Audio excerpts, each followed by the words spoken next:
And I told him, Gert, I want to open La Cantine. I need your help. And what do you think we can do?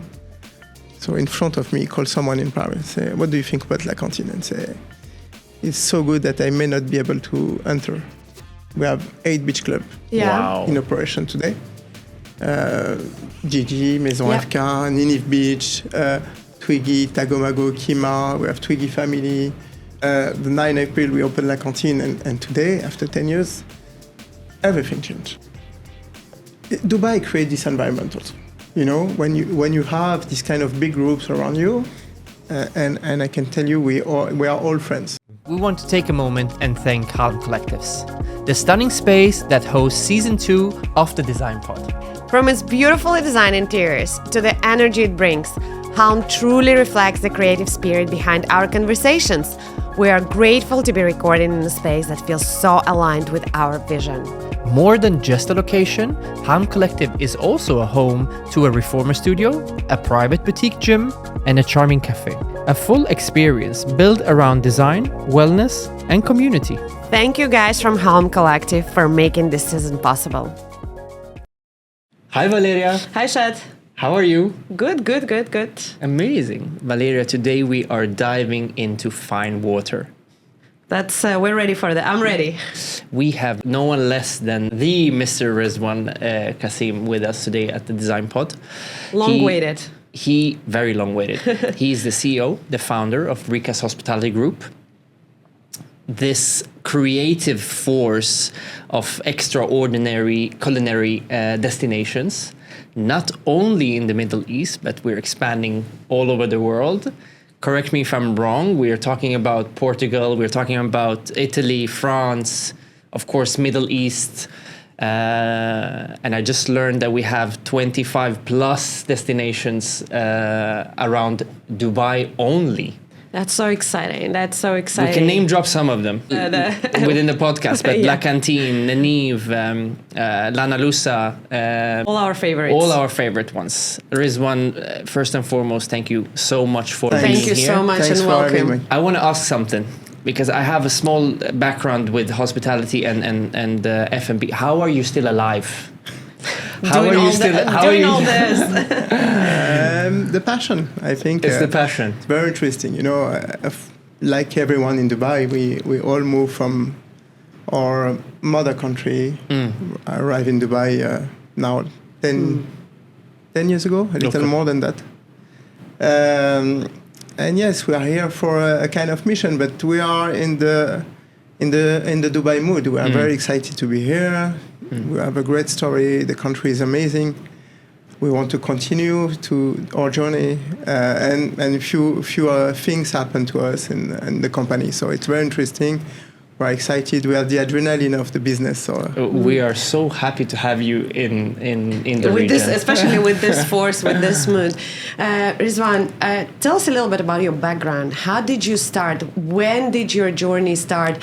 How did it lead you to hospitality? And then with such a focus on F&B? I will try to be honest as much as I can, because we want you to. Sometimes it will be embarrassing, but I will try.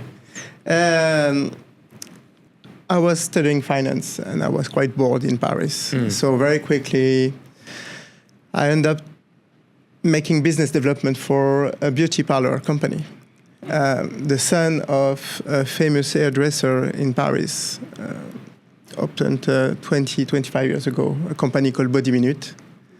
That it's a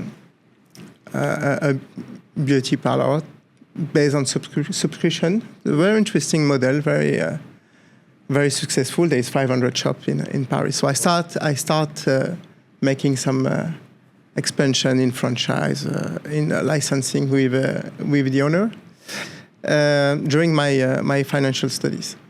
And very quickly I was passionate about the retail business and these opening things. So I opened 60 shops during making half study, working with them, like an internship, and of course I opened the first 2 shops with my mother in Paris. So very quickly it was a very engaging moment back in time in Paris. It was very exciting, very dynamic. What year are we talking about? 2000. 2000. 99 and 2000. I was 20 years old. And very quickly, I get a little bored by the study. But I mean, it was not enough for me, so I searched very generally on the web which kind of brand I can develop and can franchise. I finished by finding Mango shop. Okay. So I opened Mango, and after Esprit, and after Guess, and after Salsadin, that is a Portuguese brand. I opened flower shop, tanning shop. I opened in 7 years 35 different shops in Paris. Oh, Yourself? wow. Yes. Wow. So I was myself. I had a partners based on the French island, and we had a deal. It was my financial backbone, and the deal was very simple. I help you to grow in France, in Paris, and you help me developing my business in franchise in my island. So we push and we help him to open Virgin Megastore, Esprit, some other brands in the island. It was just before the crisis. Crisis arrived, and all the shops that I did by, let's say, without any strong study, collapsed. So I was quite happy to have some interesting shops, retail in the strong shopping mall in France that get value, and all the other one I had to close it. So very quickly you start to make the balance. When you close a shop and you are liable, you need to pay back the loan, you need to pay back everything that of course that you engage. So it was very interesting, up and down. You start to declare a few shops in bankruptcy, so you learn. But the good thing is the average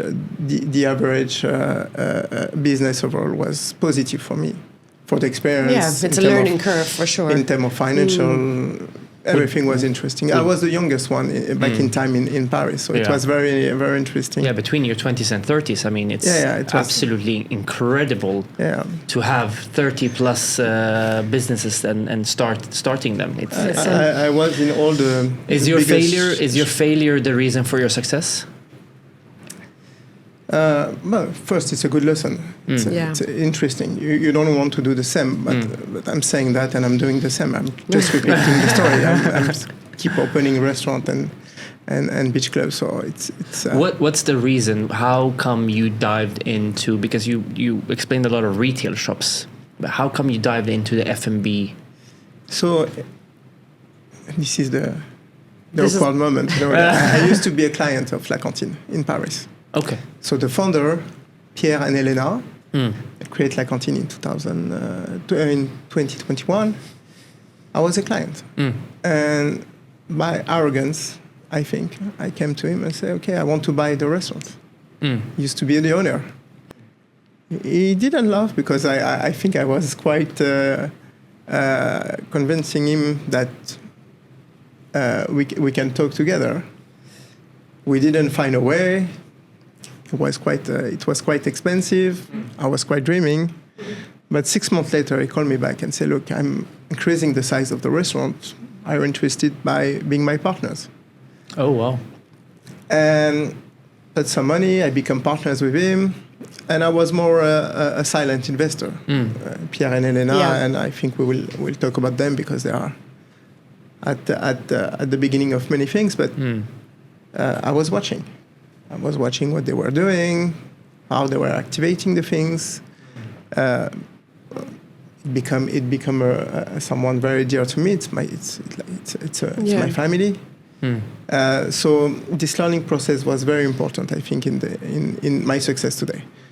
In Paris, I was more quiet. They were already successful, already having strong restaurant and a reputation. So yes, I became partners at La Cantine at this moment. So how did you guys decide to come all the way from Paris to Dubai with La Cantine? So after the crisis, when I start to sell and close my fashion retail shop and different shops, it's a bad moment. It's a very strong moment, where more than, I think, when you have 28, 29 years old, it's like it's a roller coaster. You are super high and you go down. And first, I never had the chance to travel, except doing 3 days, 4 days for holidays, and so I never had the chance to travel. A lot of friends around me were saying, Rizwan, with the energy that you have, maybe if you travel, if you do something outside, you will enjoy that. So, and you will be successful. So I asked my current wife, and I told her, let's travel, let's discover the world, and let's see what's happening outside. So we did New York, Singapore, Hong Kong, travel a lot, and Dubai. The reality is when it's in your blood and your DNA is to be an entrepreneur and create things, and you are going out to try to see what you can do more than just to see the opportunities. And for me, Dubai was something interesting because you have Emirates Airline. I think the best company in the world, 6 hours, 7 hours to fly back in Paris. You take your flight at 3 a.m., you're in Paris at 9 a.m. I was still running business in Paris, and the difference hour is not too big. So for me, by extension, Asia was little too complicated, I think, in the culture and everything. For me, the stretch was little too big. I didn't see myself in US, so I think the Middle East and Dubai was a country for me and a city that was interesting for my current setup. It was a good middle point between the two worlds. That's what people usually say. It also it suits, I feel like, your personality. It's very competitive. It's very fast paced. It's fun. It's so open to all kind of cultures and all kind of cuisines. But you know what? So I took the decision in 2012 to try to do something in Dubai. It was super difficult, more in the F&B business, and at this level, the high-end conceptual F&B. It was difficult back in time. I think 3 restaurants was there, really. 3, 4 restaurants maximum. I tried to find a location to put the restaurant. I struggled a lot. Is it because you didn't know the market, or is it because you were looking for something specific and you thought, okay, for that? Back in time, without any track record, without any local experience, without any financial local backbone, all these parameters was something very important. So I tried, and I finished by calling or meeting one of the VP of Jumeirah restaurant. And I'm still in contact with him. And I told him, Gert, I want to open La Cantine. I need your help. And what do you think we can do? So in front of me, he called someone in Paris. Say, what do you think about La Cantine? And say, it's so good that I may not be able to enter, as this is how they are strong at the door. Oh, wow. So Gert told me, look, I can just push you wherever I can, and for me, the best location for you, it's Emirates Tower. Choose whatever you want, and let's start from there. So I spent 2 days with Pierre, because we were partners. I said, Pierre, this is the 50th floor of Emirates Tower, the old Al-Tabadia restaurant. It's finished, the kitchen is there, we just have to make decoration. He said no. He said, look, Rizwan, I don't feel it. And we were partners since 2002, so it's 10 years already of partnership. It's not something, I know his vision. And I was so down, I spent a year to try to find something. And on the way out, we went, I say, wait, Pierre, I have maybe the gym of the hotel. Just have a look. We opened the door, was the gym, the terrace outdoor. That was not open, it was a window. It's here. Wow. Done. Yeah. So I don't know if you have to. I don't know if you should put that in a podcast because it's the meat is gone. I didn't find the place. Pierre find it. But that's amazing. But Pierre is a sculptor. His first passion, and I will say job because he sold some of them, is to be a sculptor. The difference between him and me is he can see the project in 3 dimensions. In his brain already. Yes. Can you not do that? Now I start. Now you start. Yeah. After 20 years, it came to me, and I learned a lot. But that was the beginning, and how we moved from Paris to Dubai. And my luck is to have someone who trusts us, but also to be in Emirates Tower. Amazing. How do you balance the creativity with the commercial side of when you're creating your places? Pierre is still around?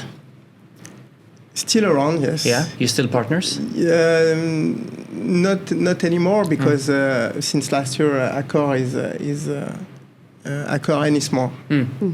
More Ennismore, by the way. But Ennismore is become partners with us. So we find a way, and we are super happy after 25 years together. That's very exciting. But he's still around. We're talking together. How do you combine the creativity side? Because I really want to dive into all of your locations is very, very distinct and design focused. Let's go on that. Yeah. Let's go on that. Look, I really think that there is professional mind people behind every single point of a restaurant. I'm not trying to create anything.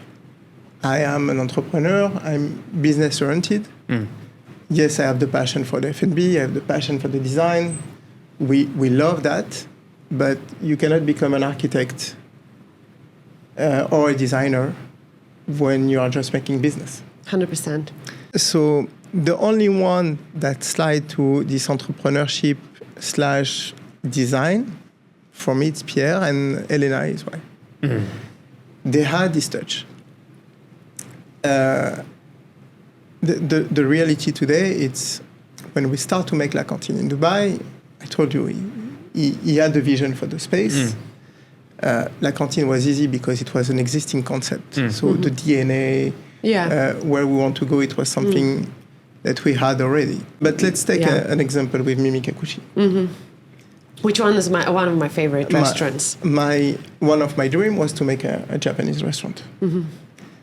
But it's very difficult when in the city you have, I think, one of the best Japanese restaurant and concept in the world.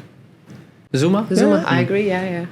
I think they are one of the best brands today. So it's very difficult, and during the 5-6 years that I was in this business in Dubai, everybody that tried to open a Japanese restaurant compare on the food, on the design, on everything with Zuma. So my role is to give a guidance on the business, on the concept itself, which kind of cuisine, and I give that, and I give this message to the right people. And I want to do a Japanese restaurant. I don't want to be a modern restaurant because, and we can name it, Zuma and Nobu were and are still very strong. Yeah. I want to go to something a little more traditional, authentic, and different. Yeah. I give that to Pierre. Pierre translates it. Just to go to the other step, Clémence and James, Pierre Jean-Lys company. Clémence is the daughter of Pierre and Elena. Yeah. So they are very successful, very, I think, one of the best designers that you can find today. Absolutely, I agree on that, yeah. And it's a family business. Wow. So I'm part of the family. I'm leading the expansion, the finance, and Pierre gave me the keys, but it was a family business. On side of that, to go back to Mimi Kakushi, we have someone who's taking care of the branding, someone who's taking care of the design, someone who's taking care. But all these people are internal to us. And I think it's like a recipe. you have a recipe, you mix the ingredient, you just change the cuisine, and you translate that to the Spanish beach club, to the Japanese restaurant, to an Arabic concept. And we follow always the same recipe. And I can feel... Except for once. Because you actually have Chevam, which is Chef Adrian, and that's your only homegrown chef. So the full story, it's Adrian used to work with Pierre and Elena 15 years ago in Marrakesh together. So Adrien, yes, he's an homegrown chef, but he's not a stranger. It's also part of the whole recipe. When he came to me and said, Rizwan, let's open a restaurant. I have a vision. I have something. I know you. I know your hair. I know what you can do. I know what Pierre and Elena can do with me. Wow. So we know Adrien since a long time. It's amazing. Wow, amazing. We're not choosing that just because he has a name or he's a talented chef. The most important thing is I think Adrien has a soul, and we work with him because of that. There's a lot of talented chefs in Dubai. Okay, but just to dive, let's say you have all the aspects, as you mentioned, for the business. You have a great design. You have really like a family, or as a family, almost like a family team, okay? You have fantastic chefs, homegrown or not.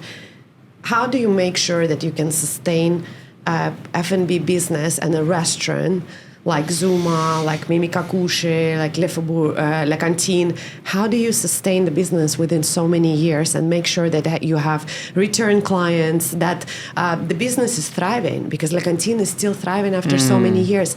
How do you do that? That requires a different vision. It's a different discipline. You have everything that it's unseen, that we can call the back office, the financial part, and make sure that you don't dream about something that you cannot assume. And I think that it's a kind of motto for me. You pay whatever you can afford to pay, and you commit on whatever you can afford to commit. I think that for me it's very important.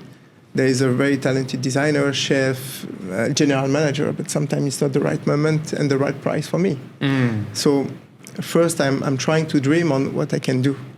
And for La Cantine and for all this kind of concept, yes, the consistency is the key, driving the right people, the right energy in the middle. There is a new world that I learned since I joined Ennismore. There is a lot of programming behind. And the programming is something that it's quite important. And every aspect, the food, the menu, the design, the entertainment, the calendar, and how you drive your repeated guests and make sure that they are there with you and they are loyal to you. And more in Dubai when you have 30, 40 restaurants opening every year. And it's not easy. I remember back in time that every time that a restaurant was ready to open, I was shaking, I say, it'll happen to us and we'll lose business and we'll not survive. And today there is 30, 40 restaurants opening. Are you still worried about that? Yes, because you're careful, you want to make sure that you survive in this middle of the and jungle. there is always a team behind you, right? For every venue, there is still... We have much more people. I have a lot of help today. But it was very different. I remember when I opened La Cantine, by the way, the food was not really great. But you have time. You are there. I hired Gilles 9 years ago now. Fix everything for me, and and that was it. He's one of our partners. Oh, okay. So he's amazing. I think it's important for us, and I hope he's happy. But Gilles is a key of the success. So we changed slightly the food. I was talking with my ex manager. And that she was super loyal with me. She stayed 9 years with me. But back in time, I used to have a dream team. All the people that were working with us at this moment are CEO of restaurant business for the Middle East. Oh wow. One of the best consultants working in key company. They all grow, but when you take them and you put them at La Cantine 10 years ago, I was super lucky to have them with me. In terms of the guest or the consumer, let's say end consumer, how much did the person who used to, or what people used to like 10 years back, to reverse, like looking at what they like now? What is it that guests are craving now? Is it more fun? Is it Instagram? Has the F&B market changed, or you think it's still the same? No, it changed for sure. A lot of things is changing. The social media is driving a lot of modification and changement in our business. The AI will do that in the next few years. But just to go back to something basic, let's say the food. When you open a restaurant in Dubai, you don't open a restaurant where your targeted customer are a local resident or a local customer or an Emirati. These customers are coming from all over the world, and when they travel to the best city and the best restaurant in the world. So when I opened Mimi Kakushi, the guest was comparing our food and nigiri to the nigiri that they had in Tokyo in a small... well, that's not so bad. It's a good comparison. Yes, but this is the level that you need to achieve in Dubai. Yeah, that's and the it's very hard to achieve that. When you serve someone in Dubai, the comparison is not only the local market. Yeah. You have a very, very sophisticated clientele in front of you. Yeah. They know their business, they know what they are eating, they know what they want to pay. And it's very different compared to, I think, in Europe, where the lifestyle element is much a simpler. little more important than just the food. Yeah. There's many restaurants where the food is not, I think, at the level of Dubai, but it's still booming because there is something different or a different vibe. So yes, the food, I think it's important. You have different kind of categories, but yes, people want to have fun. I think Dubai is quite open today, but between the fun, the Michelin star that start, Michelin, Goemio, the 50 best, and all this kind of category of restaurant. I think there is a strong evolution on the market, 100%. and I think Dubai open its door to all different category and different market, and that is very interesting.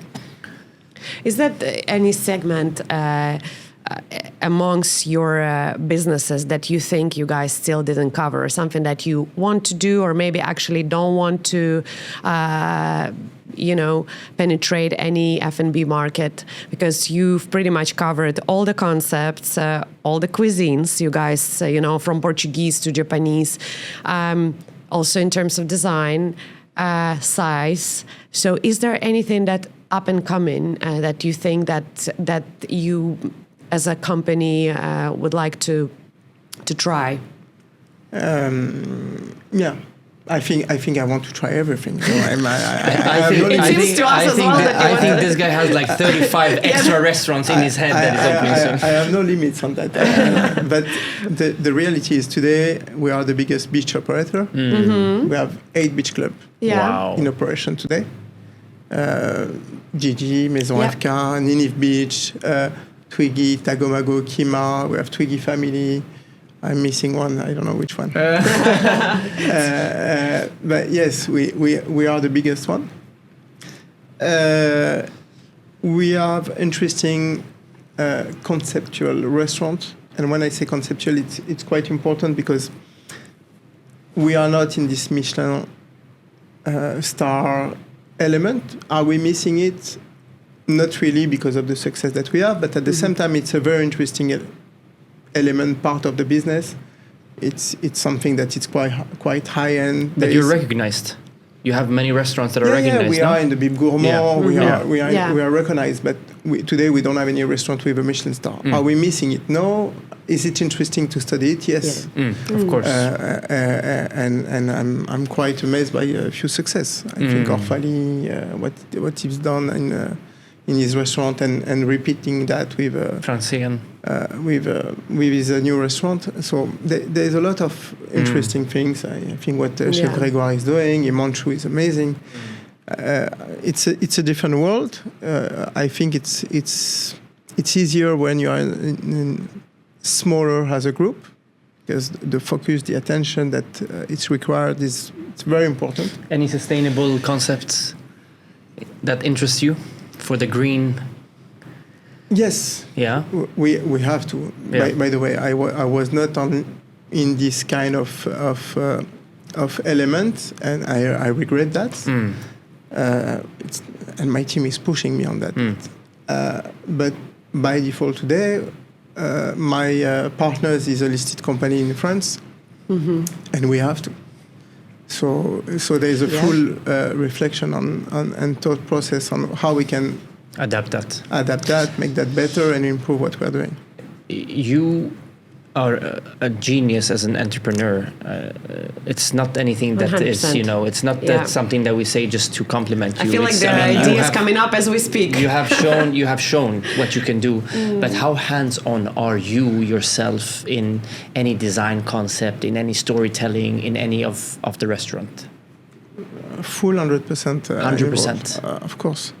Of course, and not just only to adapt a design or approve or don't approve a design. I don't think it's the right thing. So I'm here to participate to the thought process of what we are doing. You are coming from an F&B background, but the height of the table, the height of the chair, and how you see it. Are you trying everything yourself? I'm sure we are trying. Yeah, we are trying, but the reality today, it's to design a restaurant. It's much more complicated than just a paper in two dimension. 100%. It's super difficult. I'm trying to be in the middle of that, and I'm trying also to give a frame, a financial frame, a number of covers. I'm coming from a financial background. I'm trying always to translate that in something that can work in the operational side. Today, what is missing in a lot of restaurant and maybe hotel/restaurant is there is a design team. The operational team are coming after the design, and the marketing team is coming after the operational team. So we want to launch the business, and it doesn't work. The most successful restaurant that you have in the planet is a founder lead driven. There's a founder behind that is, let's say, managing the orchestra. It's what I'm trying to do. But the reality is, yes, I'm super involved, but I'm not super involved just to correct or I'm involved because I'm very interested by that.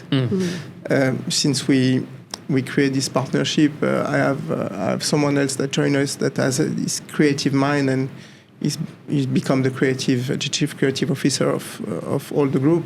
Is Antoine Ménard. Very interesting, discovering new designer. Hugo Toro design Gigi. Hugo, yeah. Beautiful venue. Genius that just. So you do everything in house. No, Hugo has his own company. Well, I'm learning now, and we're starting to see some outsource designer, and Antoine is. I will send you my number after the podcast. So I will link you with Antoine. Antoine is the genius behind that. But it's very interesting. Yes, I think you need to be involved. You need to. And that we are talking only of the front of house. The kitchen element is much more complicated. I wanted to touch a little bit about this. We touched it briefly before about hospitality and F&B. And this is a very complicated segment, as you said. How important is F&B outlets in hospitality business? And of course, there are so many, as you said, cooks in one kitchen, apart from the chef himself, but there is an operator, there is a client, of course, and there is a F&B company as Rikas. How do you make sure that it, makes every stakeholder happy in the end of the day? I think your vision is very important. What you bring on the table and what you believe that it will be good for your business and your restaurant. I think it's what can bring the success on the table. First for me, and I'm going back to that because we are talking about restaurant, we're talking about chef, service, consistency. But the first part is how we create this ecosystem. The procurement, the back of house, and I'm thinking of him. I have someone in La Cantine since 10 years that is our receiving guy, receiving the food. Yeah. He rejects food and accepts some food because of the quality. That's right. And we are starting from the bottom. So I think this base is something essential for our business. The layer that you have above that, it's a layer that are cleaning by itself. Gilles is there. It's here since 9 years, 10 years, because he's the best on what he's doing. He's the one that can deliver a Japanese menu, ask for help also. We are working a lot with a chef like Riff, create Spanish food, Greek, and all this kind of cuisine. We are not shy on saying we don't know, and we will learn. And we are ready to learn. Yeah. And for me, that it's important. So today, to make everybody happy, I think you need to believe on what you are doing first.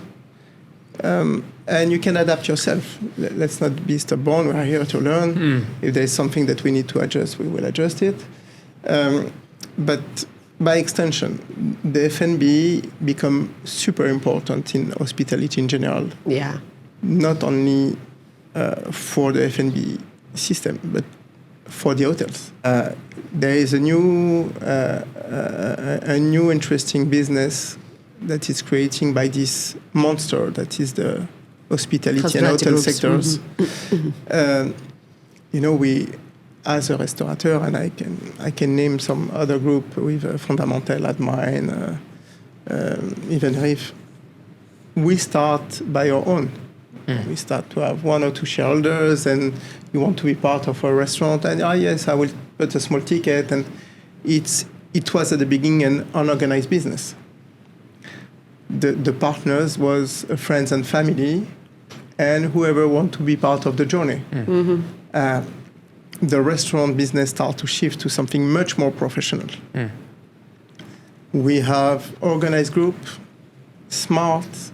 Very in advance in the business sector. Sunset is an amazing machine. Same thing for Fundamental. We are all these restaurants are become more and more professional in their business. 100%, and less unorganized with many different shareholders. And do you feel more now that you joined the forces with Ennis more?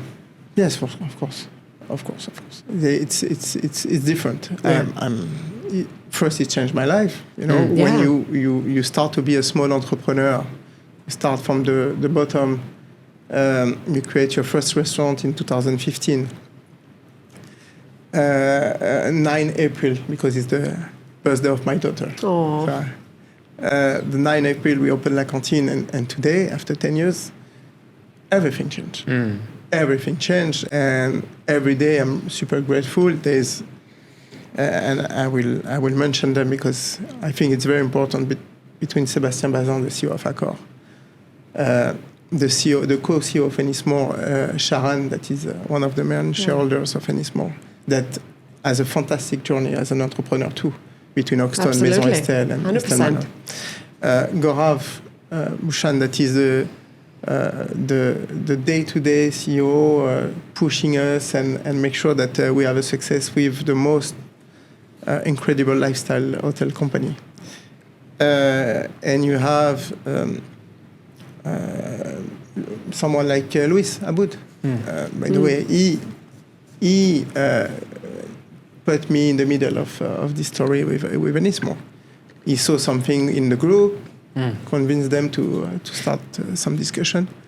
And Luis, for the first time, I met someone that was younger than me and was super active, super strong, super smart, that did the deal for me, that managing the branded resi for Ennismore, managing the region, very interesting community. And someone that I met again, because I'm coming from Paris, but Laurent de Gourcuff, that is the founder of Paris Society. When you met all these people and you change your day-to-day ecosystem and discussion and people around you, when you start, it was me and Pierre. Mm-hmm. You feel quite alone, to be honest, sometimes. It's very difficult when you start to be an entrepreneur and you are alone on that. But now with Ennismore, everything changed. You have competence, young talent. It's a very, very interesting company. We have today 17 brands of hotel. Few I absolutely love their brands. Yeah, we have nearly 40 brand of restaurants. Wow. Yeah. Between Paris and Dubai, and what we are doing outside, and that is, I'm talking about independent restaurant. Today, the business itself of Ennismore in terms of F&B, we are talking above $1 billion business, in F&B. Amazing. So it's. What's one of the biggest lessons that you have learned since you joined with Ennismore and Encore? What is very different is you are an entrepreneur. You take your decision. You assume yourself your decision. Yeah. You win little much more money or less money, just impact you or your friends and family shareholders. So the reality is much more easier to live with. When you are part of a listed company like Accor and your boss in Ennismore and Gaurav is asking you your budget and your financial result, it's not a question of making more or less. The question is, what did we budget?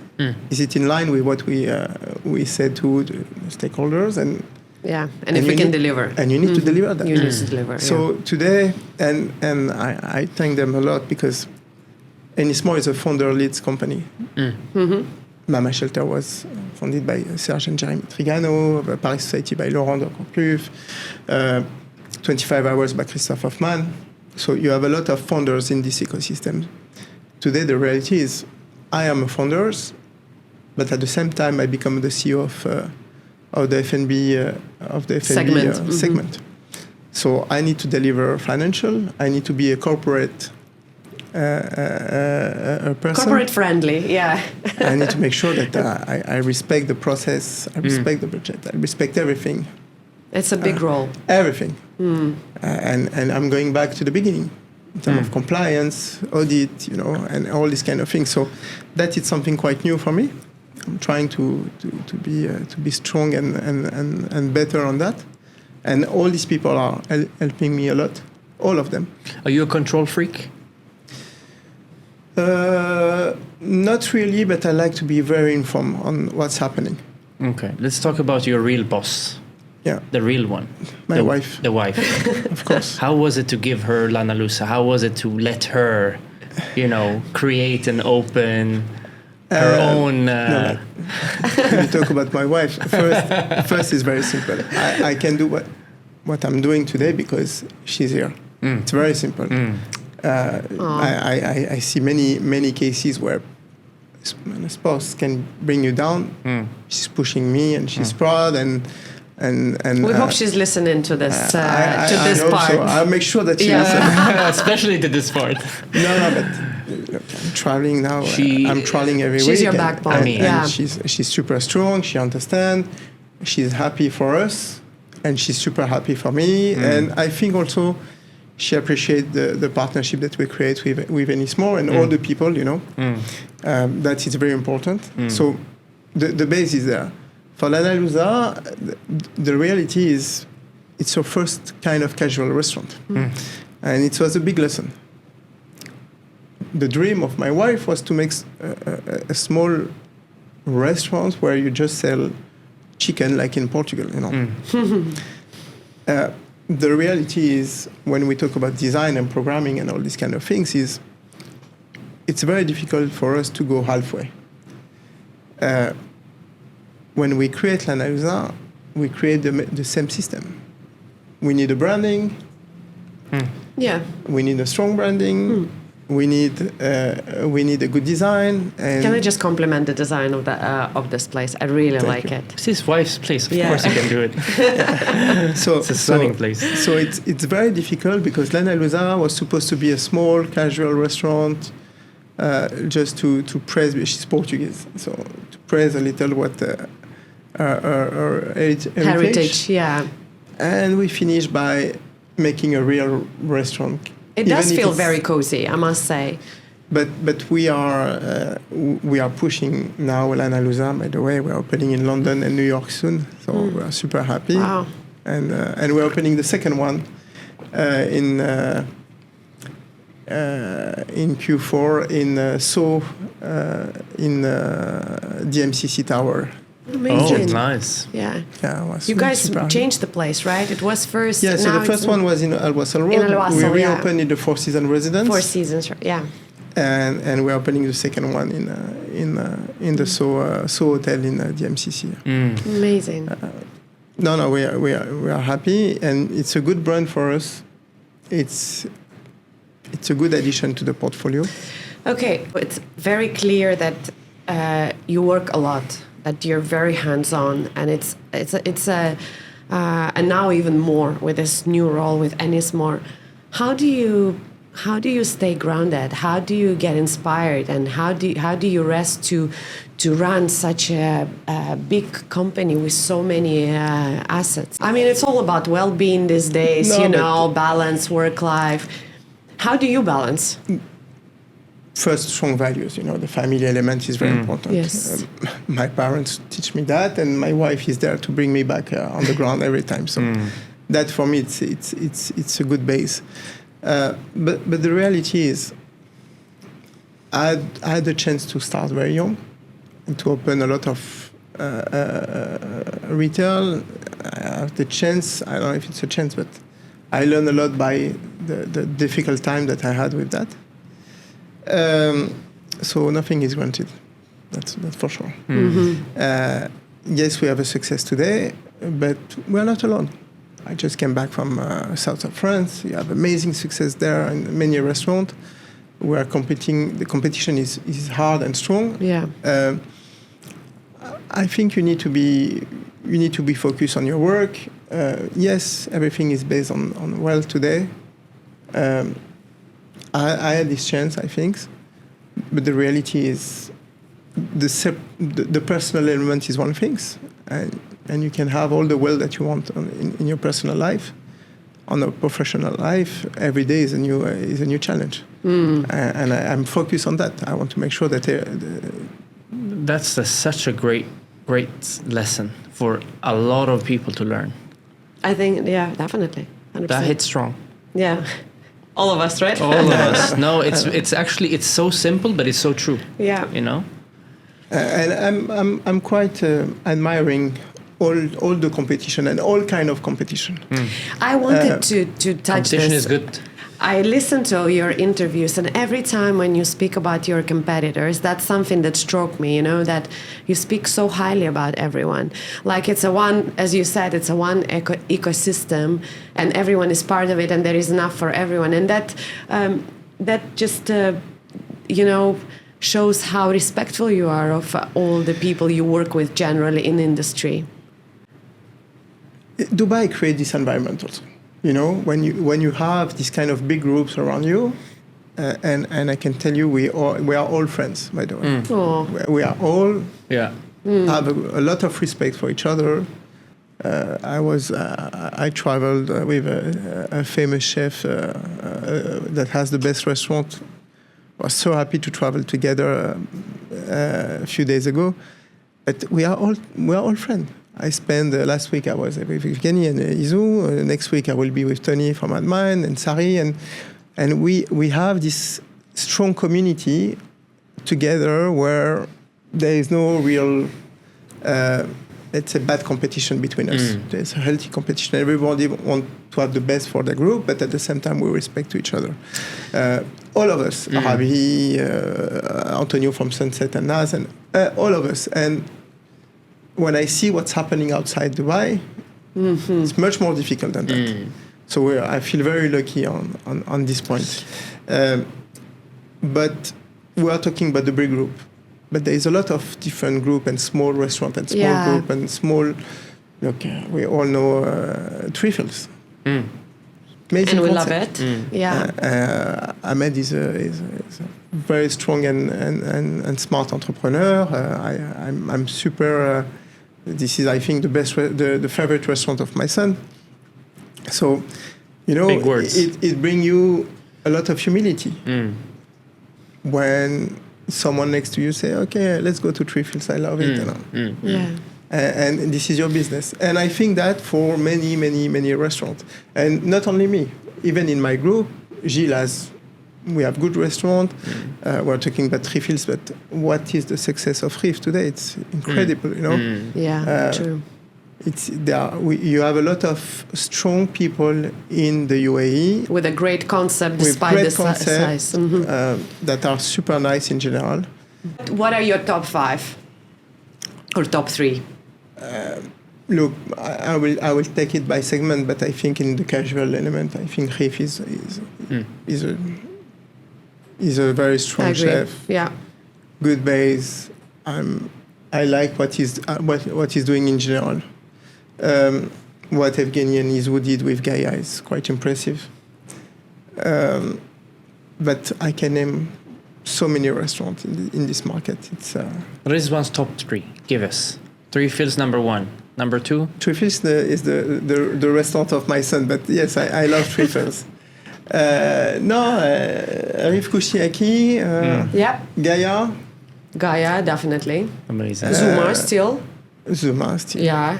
After so many years. It's crazy. Natasha. Tasha's. Yeah, she's a great. It's a sister, Natasha. She has so many great concepts. Yeah, true.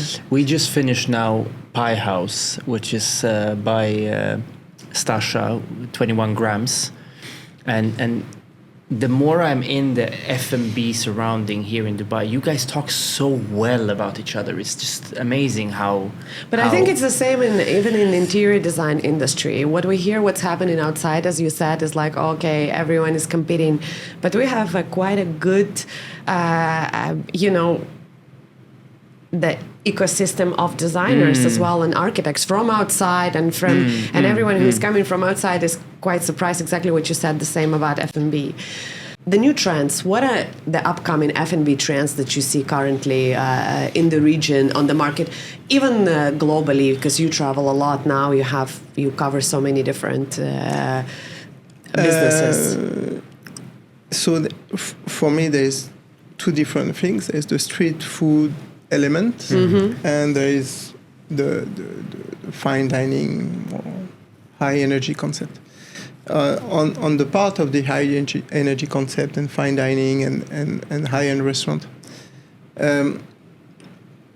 I think, and that's by numbers, it's quite clear that the Japanese food and Italian cuisine are still the strong. And this is why I think Zuma has this success, or Mimi Kakushi. Yeah. But you go in Miami, the highest revenue in Miami, it's Mila and Komodo. And the Italian cuisine between Cipriani, Gigi, and the list of all the restaurants that you have in Dubai that serve Italian food, they are super strong, and the business is stable. Everything that you go on side of that become a little niche. Not easy. I think the traditional French food is losing is trend and passion from the customer. People are going to something a little more light, a Mediterranean food, something fresh. The other trend that we can see since few years now, it's all the high-end street food.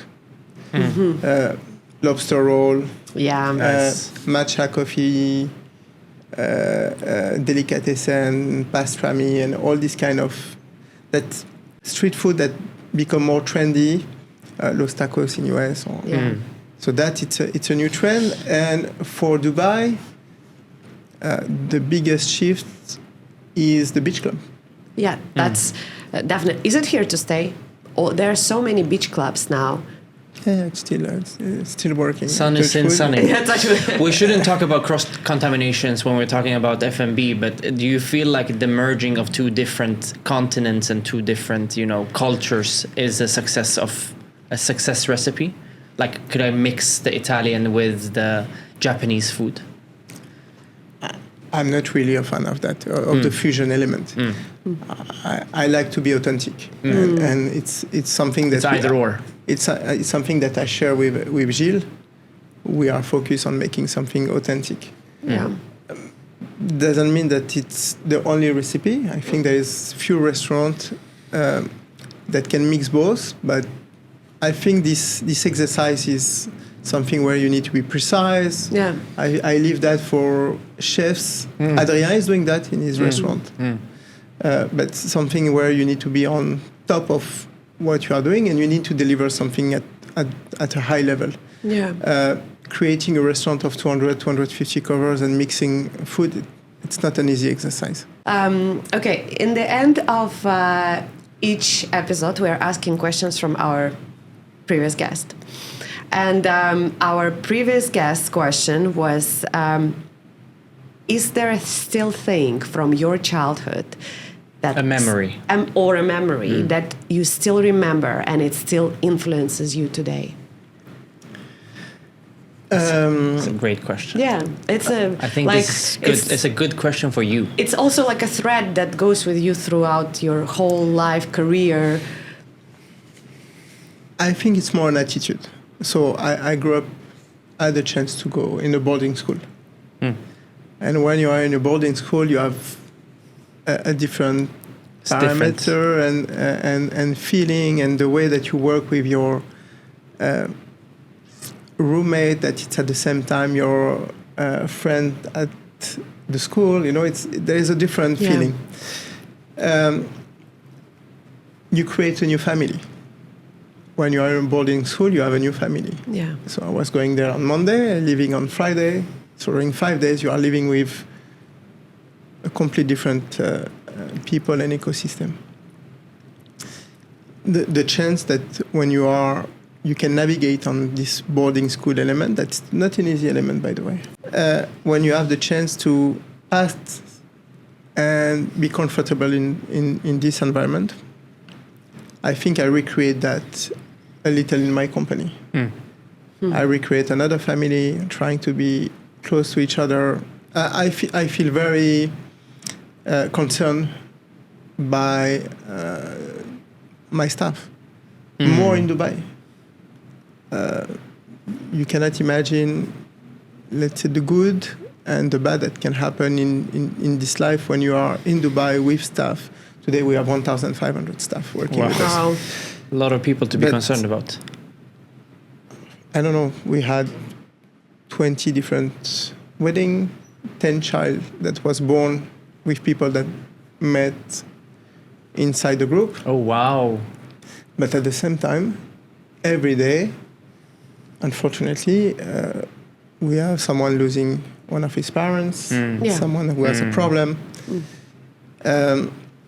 I think I recreate this boarding school element in what I'm doing today in the company, and you take care of each other. And I think that it's important. If I want to, because we didn't talk about that, but the reality is 1,000 staff on the ground, 100 people in the office. When I'm traveling, they are running the business. It's very simple. I can be hands-on and take all the decision and make sure that I'm super involved. At the end, I'm not serving the plate on the table. That's right. I'm not cooking. They are doing the job. So I'm trying to make sure that they feel at home in a family. We had people are leaving us to try new experience. They are coming back. I think that it's the most important things for me on That's an amazing what we're answer. doing. It was a beautiful answer. What would be your question for our next guest? I have a bad habit. I'm trying to translate and to see myself in the next 5 years or 10 years and say what I will be and what I will do in the next 5 years or 10 years. More now when I'm creating this story with Anismore. I'm super interested by understanding or trying to understand what will be and what you want to leave as a legacy after 10 years. But in two things, on your professional life and on your personal life. And I think even if it's a mix of both during 10 years, at the end, you may not have the same wish for your personal life and your professional life. True. So my question is very simple. But which legacy you want to leave? In 10 years. In your business, but also In your private life. in your private life. Amazing. Fantastic question. Rizwan, thank you so much. You're a Thank really inspirational leader Thanks and for having me. inspirational businessman. We wish you all the success. Thank you. And looking forward to trying all the concepts I got coming so up. hungry during this hour of sitting here. I was just so hungry. Thank you so much. Thank you so much for taking your Thank time. you. Thank you Thank so you. much.